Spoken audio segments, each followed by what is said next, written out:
This is interesting for a myriad of reasons. Joe Rogan, for the last few months, has been saying that he didn't think the fight holding UFC at the White House was a good idea.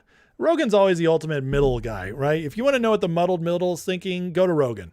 He's great on some stuff, and then he's a pushover on others. But they held the fight. He was there, and it wowed Rogan. And I want to show you guys this clip because I'm telling you that fight, that event on Sunday night, UFC 250 Freedom, was a shift in our culture. And everybody who is there agrees. Listen to this. And it was insane. And you could hear them roar. So you hear the crowd from here, and then you hear 85,000 people just fucking rah! You could hear it in the distance. It was insane. I'm a hyperbolic individual, and I'm always like, this is the greatest, this is awesome. Like, that was the wildest experience that I've ever had in my 20 whatever years of calling combat sports. There's nothing even close. That's a huge thing for Rogan to say. That event was by far not even close. Anything as cool as that, every UFC fight he's been to. That's a big deal coming from Rogan. Even close. It was the greatest night of fights of all time. The main event was the greatest fight of all time. It literally was the greatest fight of all time. Ilia Topuria, in many people's eyes, is the most skilled of the new generation, and the new generation is the most skilled of all time. And Ilia was like the top of the mountain. And most people thought that he was going to be too much, and he was too much for a while. And he almost took Justin out in the second round. And then Justin rallied. And then Ilia, it looked like he got really damaged in either the first or the second round, and he was having real trouble seeing out of one of his eyes. And then Justin started landing bombs in the third round. Ilia had slowed down quite a bit. It looked like he had really tried to finish Justin in the second. And sometimes when you try to finish a guy, you just hit the gas way too much, and you can't recover in between rounds. And Justin recovered, and Justin started battering Ilia in the third and fourth, and by the end of the fourth round, Ilia quit on his stool. Obviously, Rogan was impressed. Rogan matters, okay? And I don't think Rogan's a grifter. I think Rogan is, I think he is who he says he is. I really do. I think Rogan's a true seeker of truth, and he's still the biggest podcast in the world. So when Joe Rogan, who has a bunch of liberals still listen to him, he comes out and just says that's the greatest thing I've ever seen. Guys, I'm telling you, that matters, and it's going to spread, and more people will check it out, and more people will see it, and they'll feel good about America. This is the shift I'm talking about. It reaches the places we need to reach.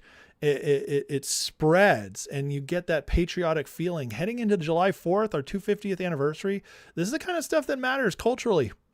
Because as culture shifts, so goes the nation. Politics is downstream from culture. Here's Rogan again. One more thing he had to say on it. It was amazing. One of the coolest things I've ever seen in my life. That's cool. It was fucking amazing. Wish I was there.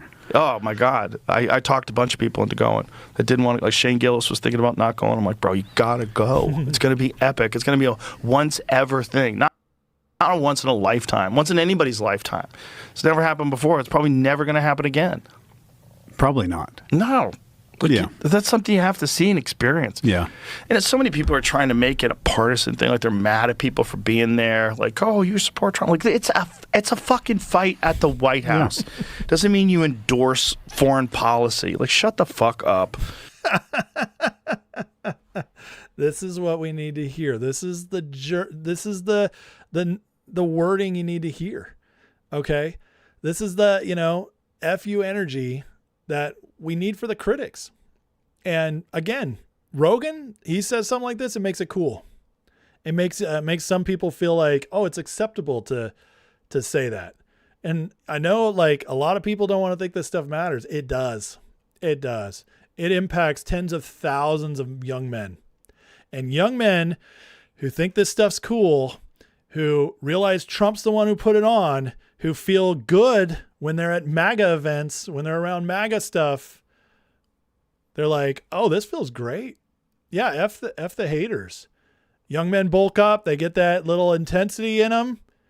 That's a shift they'll carry forward, and it will continue to build in them over time. Because young men, guys, I'm telling you, they need that FU energy. They've been raised, the liberal guys, the guys in the middle, they've been raised by school systems, college systems, their crappy jobs, telling them, pushing all this woke stuff on them. And now you get something that makes them feel good to be men, that raises their testosterone up, that gets them excited to be manly, masculine. That feels really good. And then you hear the podcaster you're always hearing saying F you to the haters. That feels good. And all of a sudden, you're not as easily swayed.